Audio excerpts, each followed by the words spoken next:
not to be confused with Committees for the Defense of the Revolution. Committees for the Defense of the Revolution, or CDR, are a network of neighborhood committees across Cuba. The organizations, described as the eyes and ears of the revolution, exist to promote social welfare and report on counter-revolutionary activity. As of 2010, 8.4 million Cubans of the national population of 11.2 million were registered as CDR members. History. The CDR system was formed by Fidel Castro on September 28, 1960, following the 1959 Cuban Revolution, which overthrew the dictator Fulgencio Batista.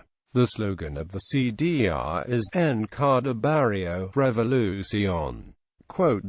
Fidel Castro proclaimed it a collective system of revolutionary vigilance, established so that everybody knows who lives on every block, what they do on every block, what relations they have had with the tyranny, in what activities they're involved, and with whom they meet. Activities and controversy. CDR officials have the duty to monitor the activities of every person on the respective blocks. There is an individual file kept on each block resident, some of which reveal the internal dynamics of each household. Even after its 54-year existence, CDR activity remains contentious.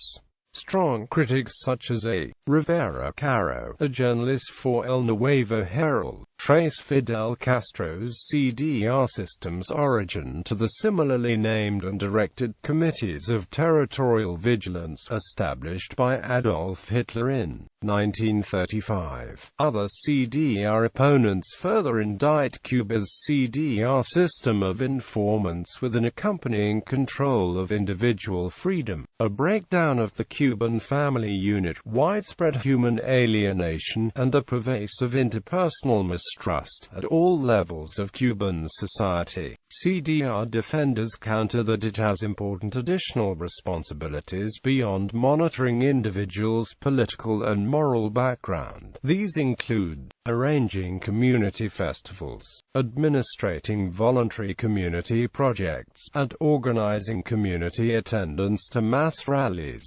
Proponents further emphasize that CDRs have helped to put medical, educational, or other campaigns into national effect, and that, being organized on a geographical basis, they also act as centers for many who do not work in farms or factories, and hence include a large proportion of female membership. The CDRs also take an active role in vaccination campaigns, blood banks, recycling, practicing evacuations for hurricanes, and backing up the government in its fight against corruption. However, a 2006 Amnesty International report noted CDR involvement in repeated human rights violations that included verbal as well as physical violence.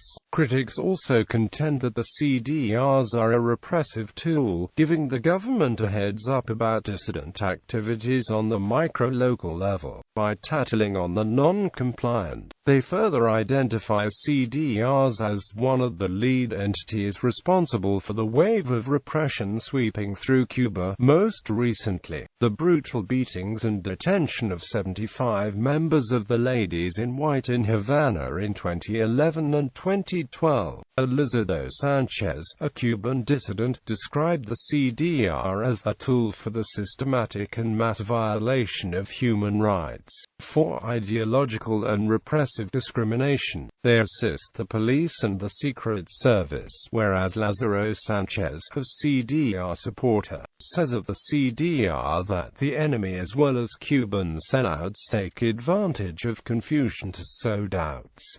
If we have to act, we're going to act. Our streets cannot belong to criminals or to counter-revolutionaries. The U.S. empire has the FBI, the revolution has its CDRs.